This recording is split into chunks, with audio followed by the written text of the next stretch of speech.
जुड़ गए एडवोकेट राशिद रिजवी साहब, मैं उनको स्क्रीन पर लूंगा और थोड़ी देर बाद हमारे साथ जुड़ जाएंगे ग्रुप कैप्टन। मैं एडवोकेट राशिद रिजवी साहब को स्क्रीन पर लेता हूँ। सीनियर पॉलिटिकल एनालिस्ट हैं, इसके अलावा माहिर तालीम, माहिर कानून और मिडिल ईस्ट पे एक रिसर्चर के तौर पे हम उन्हें देखते हैं। बहुत बहुत इस्तकबाल है राशिद रिजवी साहब। किस तरह के हालात देख रहे हैं? 12वें राउंड के हमले जो है अमेरिका की तरफ से हुए हैं, तो ईरान की तरफ से भी अभी मैं देख रहा था 7 मिनट पहले यहाँ पे जो प्रेस टीवी उसने एक वीडियो रिलीज किया जिसमें बड़े पैमाने पे ईरान की तरफ से हमले हुए हैं।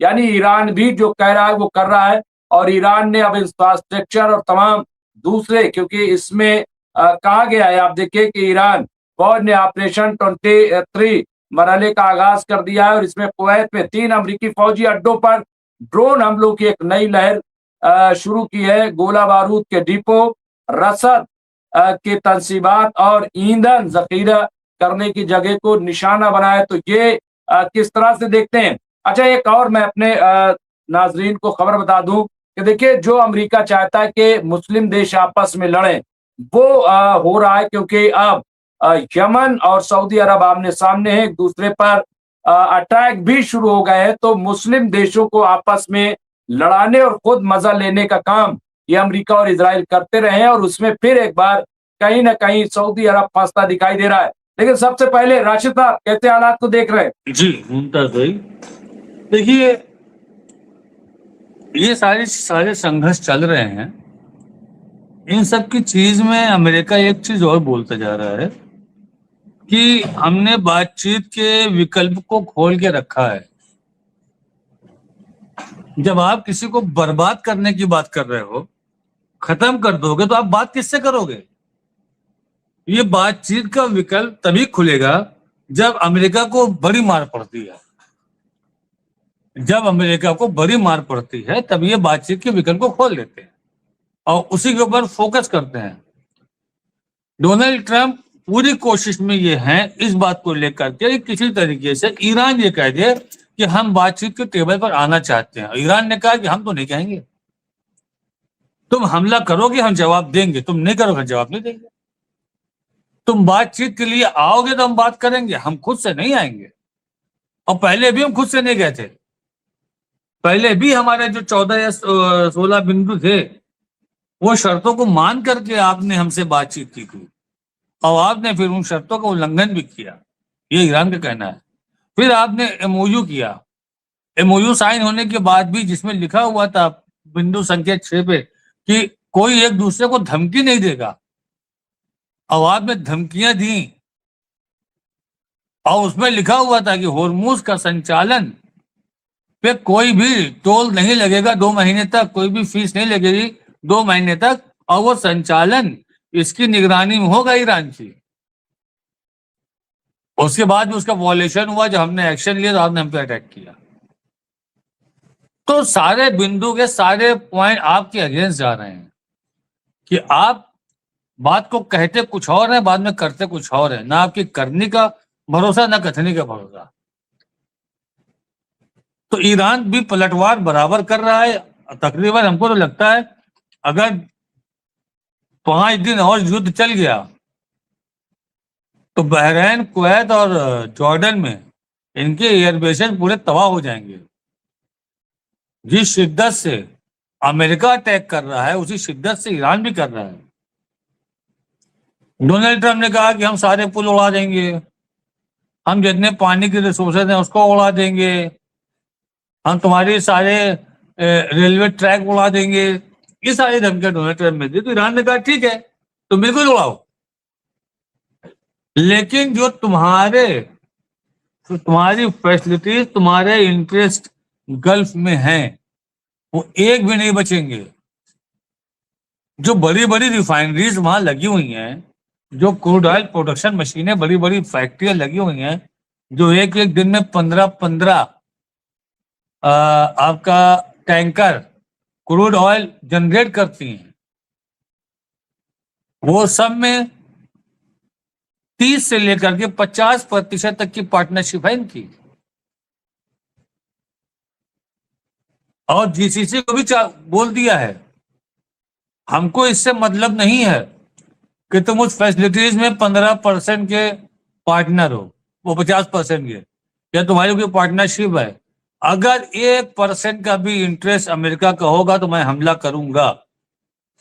ईरान ने जीसीसी को एकदम साफ साफ बोल दिया है, या तो उसको अपने बेस से बाहर करो, और या फिर अगर हमला होगा तो हम भी करेंगे। 1% की बात कही ईरान ने, 1% की, कि अगर कहीं पर 1% का भी उसका इंटरेस्ट है अमेरिका का, तो मैं उस पर भी हमला करूंगा। तो हमले तो रुक नहीं रहे हैं, डायलॉग भी नहीं रुक रहे हैं। अभी 67 अरब डॉलर की फिर डिमांड हुई है, 67 या 68, और 37 अरब डॉलर देंगे घुस के खाली हुर्मुज में। ऐसा नहीं है कि आर्थिक कंगाली इन पे नहीं आ रही, इन पे भी आएगी, लेकिन अभी खुल नहीं रही है। आर्थिक कंगाली जो इनकी आएगी वो अभी खुली नहीं है, अभी खुल रही है। जिस दिन खुल जाएगी उस दिन आप देखिएगा डॉलर पूरी दुनिया की करेंसी के सामने क्या किस पोजीशन में रहता है। ईरान ने बुरी तरीके से आर्थिक चोट दिया है अमेरिका को। मुमताज भाई, डोनाल्ड ट्रंप कहते हैं कि इस युद्ध से किसी को कोई दिक्कत नहीं है, हमारे सिविलियन को बस थोड़ा सा हमको दिक्कत है कि जो पेट्रोलियम के रेट बढ़े हुए हैं। अरे 10 वाली चीज 40 को मिल रही है, वो अमेरिका छोड़िए, इंडिया में लोग सड़क पे आ जाएंगे। $1 का जो पर बैरल उनको मिलता था पेट्रोल, आज $4 के मिल रहा है। वो तो अमेरिका ने जो बर्दाश्त कर रहे, इंडियन होते सड़क पे आ जाते कि 4 गुना महंगा। तो आज वॉशिंगटन में जो हमारी शाम होगी उनकी सुबह होगी, उसमें एक बैठक होने वाली पेंटागन के साथ। अब ये देखना है कि उस बैठक में क्या फैसला लिया जाता है, किसी तरीके से सीज फायर के मुद्दों पर तेजी लाई जाएगी या हमलों में तेजी लाई जाएगी। दूसरी तरफ इजराइल बोल रहा है कि हाँ हम भी तैयार हैं। हम जानते हैं कि वो खाली अपने यहाँ चुनाव के लिए गीता धप्पी दे रहा है, वो कुछ नहीं कर पाएगा मुमताज भाई। जितने बार भी युद्ध हुए, लड़ाई हुई, हमेशा सीज फायर का ऑफर इजराइल की तरफ से आया, ईरान की तरफ से नहीं आया। भागने लगता है लेकिन भागता है।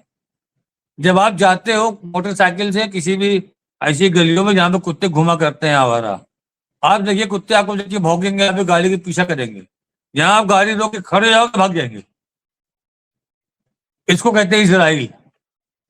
तो सीज फायर का मुद्दा उठाने वाला वही है हर बार। यहां तक कि लेबनान में जब हिजबुल्लाह से 2006 में मार खाया था, तब भी यही चिल्लाया था सीज फायर सीज फायर। तो अभी आज सुबह नमाज के बाद से ईरान ने अपनी जो वेव छोड़ी है वो बहरीन, कुवैत, जॉर्डन और यूएई के बारे में भी आया कि यूएई में भी मारा है। अब हमको देखना यह है कि 12 बजे तक 1 बजे तक में क्या रिपोर्ट आती है यहाँ पर इंडिया में कि किसका क्या नुकसान हुआ है। देखिए सेंटकॉम में तो कोई वीडियो दिखाया नहीं, आपने देखा होगा। सेंटकॉम ने वही वीडियो रिलीज की है जिसमें वो मारते हुए दिखा रहे हैं ईरान को। सेंटकॉम ने अपना एयरबेस नहीं दिखाया कि हमारे एयरबेस को कहाँ कहाँ डैमेज किया गया, मेरे कितने हेलीकॉप्टर डैमेज हुए, मेरे कितने F-18, F-16, F-19 के हैंगर हमारे कितने डैमेज हुए, ये सब नहीं बताएगा वो। नुकसान तो बहुत किया है। कुवैत में जो इनका जखीरा था बारूद का वो उड़ा दिया है, असलाहों का, ये नहीं बताएगा सेंटकॉम। और वहां की गवर्नमेंट भी पूरे सपोर्ट में है कि पाबंदी है कि आप कोई वीडियो फोटो नहीं भेजोगे बाहर। लेकिन जो इधर उधर लीक होकर के निकल आती है, जब वो इतनी भयावह है, तो आप खुद सोचिए कि असली तबाही की क्या हुई होगी। अभी तो नहीं, जब ये जंग खत्म होगी, जब युद्ध विराम होगा, उसके बाद से खुल करके चीजें बाहर निकलेंगी। क्यों मुमताज भाई?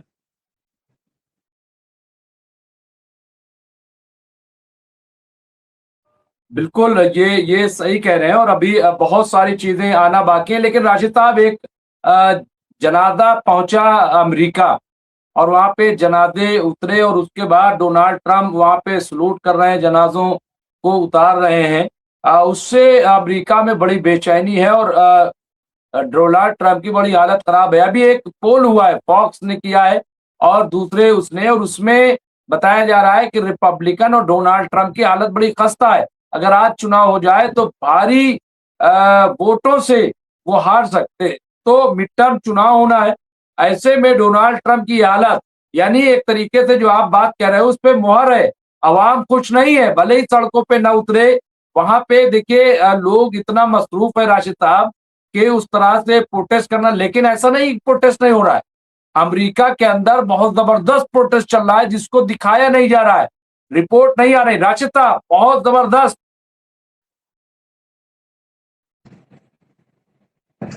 जी देखिए, प्रोटेस्ट तो वहां पर चल रहा है। वहां पर जो प्रोटेस्ट चल रहा है वो ईरान वॉर से ज्यादा वहां की महंगाई भी चल रहा है। अब आप खुद सोचिए कि अगर आपका पेट्रोलियम महंगा हो गया है तो जाहिर सी बात है कि आपकी जितने भी ट्रांसपोर्टेशन है वो महंगे होंगे। जब आपके ट्रांसपोर्टेशन महंगे होंगे तो चीजें महंगी होंगी। वो रेट चीजों पे ऐड कर दिया जाएगा। जो चीज 10 रुपए की है वो 11 रुपए 12 रुपए की हो जाएगी। तो ये महंगाई जो बढ़ेगी तो जाहिर सी बात है वहां पर तो मुद्दे उठेंगे। ऐसा नहीं कि वहां मुद्दे नहीं उठेंगे। और वहां की सरकार ऐसी भी नहीं है कि आपको मुद्दा उठाने पर लाठी मारे। वहां पर लोग प्रोटेस्ट करते हैं, सरकार के अगेंस्ट करते हैं, पुलिस तब भी प्रोटेस्टर की प्रोटेक्शन में खड़ी रहती है। ऐसा नहीं कि प्रोटेस्ट करने वालों को मारती है वहां पर, वहां ऐसा नहीं होता है। लेकिन हमको ये देखना है कि उस प्रोटेस्ट का डोनाल्ड ट्रंप पे क्या असर होगा। अभी आपने देखा होगा पिछले 6 महीनों में कितने बड़े बड़े प्रोटेस्ट हुए हैं, लार्जर स्केल पे हुए प्रोटेस्ट। क्या असर हुआ डोनाल्ड ट्रंप पे, आप बताइए, क्या असर हुआ? उसने वेनेजुला वाले को छोड़ दिया क्या? उसने ईरान पे हमले बंद कर दिए क्या? उसने इसराइल को सपोर्ट करना बंद कर दिया क्या? कोई असर नहीं इनके ऊपर। ये बेशर्म है ये, मुमताज भाई, एक नंबर के बेशर्म लोग हैं। इनकी सेहत पे कोई असर नहीं है। आप करते रहो प्रोटेस्ट, पूरा अमेरिका सड़क पे आ जाएगा, तब भी इनके ऊपर कोई असर नहीं होने वाला। जब स्टीन फाइल में ही फंसे, इनकी गंदी गंदी फोटोज आई, तब इनको शर्म ना आई कि इनको फौरन रिजाइन कर देना चाहिए अपनी पोस्ट से। आप लॉ मिनिस्ट्री के द्वारा, लॉ डिपार्टमेंट के द्वारा वीडियोस को दबवा रहे हो। कितने हजार वीडियो जो है वो पब्लिश नहीं हो पाए। रोका गया है लीगल डिपार्टमेंट ने। किससे कहने पर रोका है? डोनाल्ड ट्रंप के। क्योंकि अब कुछ वीडियोज ऐसे हैं जिसमें चाहे बाइडेन हो, चाहे बिल क्लिंटन हो, चाहे हमारे ये साहब हैं, सब इन्वॉल्व हैं। वो वीडियो रोक दिए गए। तो इनको तो शर्म आती नहीं है। कोई गैरतदार मुल्क होता, कोई गैरतदार राष्ट्रपति होता या प्राइम मिनिस्टर होता, वो फौरन रिजाइन कर देता। हमारे यहाँ भी एक दौर पर रिजाइन होते थे, ऐसा नहीं है कि हमारे यहाँ भी इस्तीफे नहीं होते थे, हमारे यहाँ भी होते थे। अमेरिका में भी हुए। बिल क्लिंटन का नाम फंसा आया एक लड़की के साथ, मोनिका लिवेस्की के साथ आया, उसी गर्लफ्रेंड के साथ आया। नाम नाम हाईलाइट हुआ। आपने देखा होगा कि उनको रिजाइन करना पड़ा। उन्होंने नैतिकता के नाम पे रिजाइन कर दिया। हमारे यहाँ तो लोग रंगे हाथ पकड़े जाते हैं, तभी बेशर्मी से बैठे रहते हैं। तो आज के दौर में पहले के दौर में फर्क आ गया है। तो डोनाल्ड ट्रंप जैसे एप्स्टीन फाइल वाले, इनसे आप उम्मीद मत करना कि नैतिकता नाम की कोई चीज इनके पास है और ये नैतिकता के नाम पर कोई इस्तीफा दे सकते हैं। ये अपना कार्यकाल पूरा करेंगे, चाहे बेशर्मी से करें चाहे जैसे करें, लेकिन ये पूरा करेंगे मुमताज भाई। और जब तक इनके ऊपर बड़ी मार नहीं पड़ेगी ये सीज फायर पर नहीं आएंगे। बिल्कुल। और अभी यहाँ तो बॉडी जी जी, यहाँ एक बहुत इंपॉर्टेंट आ रही राशिद साहब खबर ये है कि आईआरजीसी की तरफ से कुवैत के अवाम को मुखातिब किया गया है। डायरेक्ट कुवैत के अवाम से कहा गया है कि देखिए, ये जो आपके खुद मुख्तारी में और आपकी सालमियत मुदाखला है, वो मुदाखलत अमरीका कर रहा है, हम नहीं कर रहे हैं। हम किसी की सालमियत पर, इलाकाइयत पर, उसकी खुद मुख्तारी पर बिल्कुल हम उसकी खिलाफ वर्जी नहीं कर रहे हैं। और क्या कहा उसने, कहा यानी आईआरजीसी ने कहा है कि इसके हमलों का मकसद अमरीकी अड्डों पर का खात्मा है। वो इलाका जिसे उसने कुवैत के अपने सरहदी मुहावजों के कंट्रोल से बाहर करार दिया है, और जहां अमेरिकी और जो भी वो चाहते हैं बशमूल दूसरे ममालिक के कैदी आजादाना तौर पर दाखिल होते हैं और निकलते हैं। तो कहा कि ये हम कुवैत पे और डायरेक्ट अवाम से खिताब किया है। कहा कि जो कुवैत हुकूमत के दायरे इख्तियार से बाहर है वहां पे अटैक कर रहे हैं, हम कुवैत में किसी तरह का अटैक नहीं कर रहे हैं। तो ये मेरा ख्याल से लिहाजा ये अमेरिका है जिसने आपके इलाकाई सालमियत और खुद मुख्तारी की खिलाफ वर्जी की है, हमने नहीं। हम अमेरिकी फौज के जेर कब्जा जमीनों पर हमला कर रहे हैं। ये आप देखिए राशिद साहब, ऐसी फौज जो जुर्म के सिवा कुछ नहीं जानती, हम उसके खिलाफ ये कार्रवाई कर रहे हैं। और मैं समझता हूं कि आवाम इस बात को समझती, चाहे बहरीन के हो, कुवैत के हो, कतर के हो, सऊदी के हो, जॉर्डन के हो, लेबनान के, ये यहाँ के लोग इस बात को समझ रहे हैं। राजीव साहब, ये IRGC का डायरेक्ट आवाम से खिताब करना कैसे देखते हैं?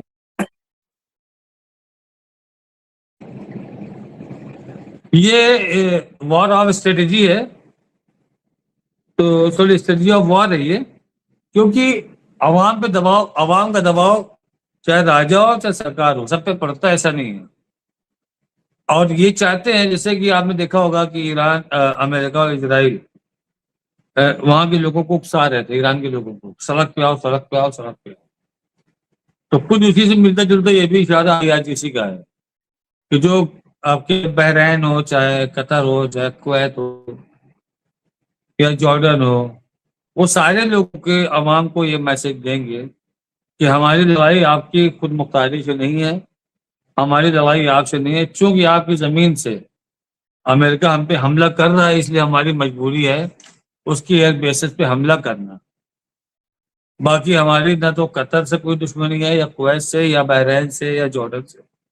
यानी कहने का मतलब ये है कि हमारी आपके मुल्क से कोई दुश्मनी नहीं है, और हम कभी भी आपके मुल्क के इंटरनल मैटर पर, आपकी खुद मुख्तारी पर कोई दखल अंदाजी नहीं करना चाहते। ये इनका मैसेज है, और ये मैसेज ये देंगे जिसका पब्लिक के ऊपर प्रेशर पड़े। और पब्लिक अगर निकल जाती है सड़क पर, ये एक तरीका होता है कि पब्लिक को सड़क पर निकाला जाता है, कि पब्लिक सड़क पर आए, अपनी सरकार से, अपने किंग से कहे कि बिल्कुल अमेरिका को हटाओ यहाँ से, हमको अमेरिका नहीं चाहिए, इसकी वजह से हम लोगों को बहुत दिक्कत हो रही है, अमेरिका से हमको कुछ मिला नहीं है सिवाय तकलीफ के। तो मुमताज भाई ये एक स्ट्रेटेजी है, और कहीं ये काम आ जाती है, कहीं नहीं आती है, लेकिन सबसे ज्यादा फायदा ऐसी स्ट्रेटेजी का अमेरिका ने उठाया लीबिया में, अमेरिका ने उठाया इराक में, अमेरिका ने उठाया सीरिया में। जो उनको नहीं मानने वाले लोग थे, अपोजिट थे, वो सीधे सीधे खुल के अमेरिका की सपोर्ट में यहाँ खड़े हो गए, और उन्होंने युद्ध शुरू कर दिया। जी मुमताज भाई। पे ये देखिए तबरेज आलम सिद्दीकी साहब है, उन्होंने कहा कि ईरान भी दुश्मनों के साथ दुश्मनों की तरह ही बर्ताव करे, चाहे वो कोई भी हो। लेकिन राशिद साहब, जैसा कि हम लोग ये जानते हैं कि अमेरिका, इजराइल, इनका हमेशा से एक मंसूबा रहा है कि किसी तरीके से आपस में मुस्लिम देशों को लड़वाया जाए, मुस्लिम देशों में फाइट हो। तो अब देखिए ईरान और सऊदी अरब नहीं लड़े, तो उधर यमन और ईरान सऊदी को खड़ा कर दिया। अब वहां वो आपस में फाइट कर रहे हैं और उसको जोड़ा जा रहा है ईरान से। क्यों? क्योंकि अंसारुल्लाह हौती पर अगर सऊदी अरब अटैक करेगा तो ईरान साथ में आएगा। मतलब किसी तरीके से आपस में मुस्लिम देश लड़ जाएं। तो क्या लग रहा है आपको कि ये कामयाबी इनको मिलेगी? मुझे तो नहीं लग रहा है कि ईरान इसको भी टैकल करे।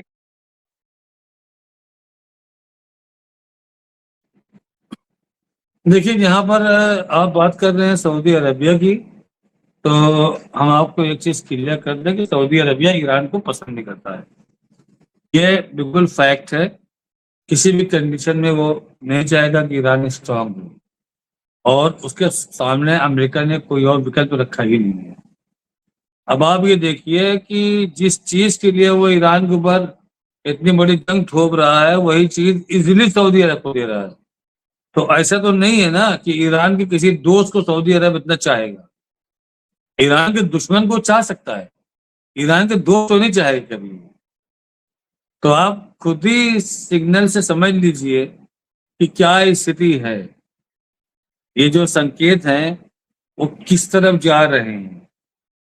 कतर से सऊदी अरब के बहुत अच्छे रिश्ते नहीं थे, यूएई से सऊदी अरब के बहुत अच्छे रिश्ते नहीं थे, और ये भी आप देख लीजिएगा, और ईरान से तो खैर थे ही नहीं।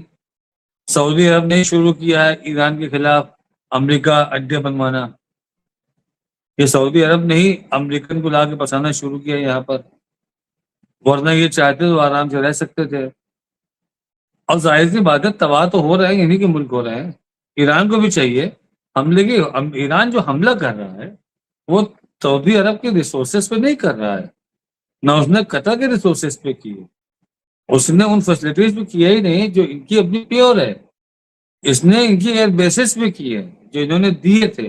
अब ये यूनाइटेड चार्टर्ड का ये नियम भी है, यूएन चार्टर्ड का तो ये नियम है ना कि जिस घर से हमला होगा उस पर आप हमला कर सकते हैं, वो किसी भी मुल्क में हो।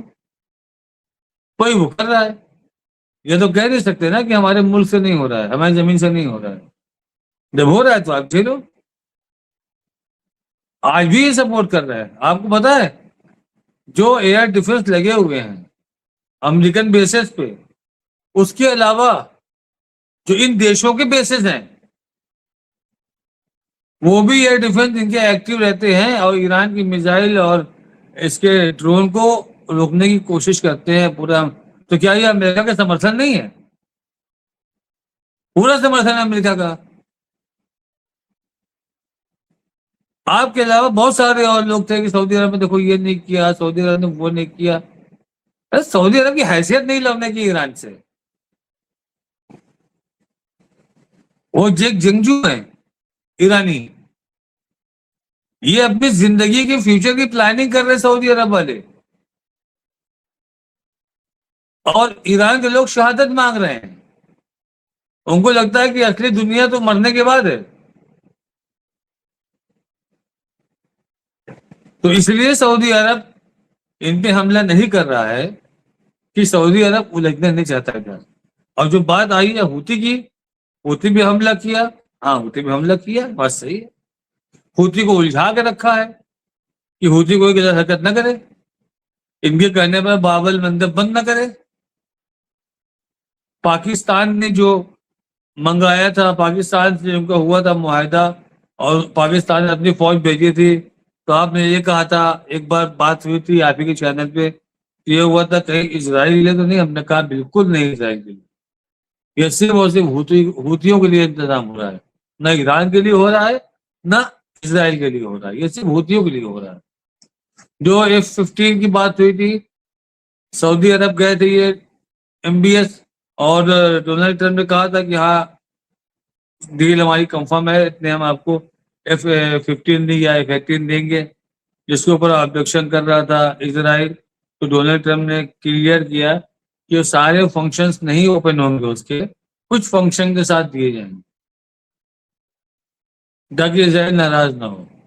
तभी ये बात हुई थी, तभी हमने ये कहा था कि ये चीज हूतियों के खिलाफ यूज होगी, न कि ईरान या इजराइल के खिलाफ यूज होगी। ये बात हमने तब भी कही थी। तो खाली 4 साल का गैप हुआ है हूतियों से, जो युद्ध विराम हुआ है ये 4 साल तक का था, 4-5 साल। उसके बाद देखिए शुरू हो गया, हूती लड़ रहा है। ईरान का साथ और नहीं दे रहा है, इसलिए अगर ईरान अपर हैंड हो गया तो ये हूतियों को पूरा यमन दिलवा देगा ईरान, बहरैन कैप्चर करवा देगा ईरान। डर है सऊदी अरब को कि जो सऊदी अरब की नेतागिरी है उस क्षेत्र में वो खत्म हो जाएगी, क्योंकि अरब देशों में बड़ा देश उस क्षेत्र में 2 ही हैं, सऊदी अरब और टर्की। और दोनों अपने आप को बोल रहे हैं कि हम खलीफा हैं, हमको मानो, हमको स्वीकारो, दोनों। और दोनों ही बैकग्राउंड से उसके कदम को पकड़े, पैर को पकड़े बैठे रहते हैं अमेरिका के। दोनों हिम्मत नहीं कुछ बोलने की। डोनाल्ड ट्रंप ने कह दिया कि हमारा पिछवाड़ा चाटने को बेताब है MBS। कोई एक कमेंट आया हो सऊदी सरकार की तरफ से, आप बताइए MBS ने एक जबान कुछ कहा हो, बताइए कि डोनाल्ड ट्रंप की ये भाषा अच्छी नहीं है, इससे रिश्ते खराब होंगे, या उनके विदेश मंत्रालय ने कुछ कहा हो? तो इसका मतलब है कि वो चाटने को तैयार है। उन्हें कोई ऑब्जेक्शन नहीं है। तो जिनका आप माजी देख लो, हाल देख लो, उनसे आप मुस्तकबिल में क्या उम्मीद करोगे? नहीं मुमताज भाई। जी बिल्कुल सही कह। तो बहरहाल ये सूरत हाल है और इसमें कोई दो राय नहीं है। लेकिन रेड सी को, बाबुल मंदब को बंद कर दिया है सऊदी अरब के लिए, ये अपने आप में बड़ा इम्पोर्टेंट है और इसीलिए घबराहट है।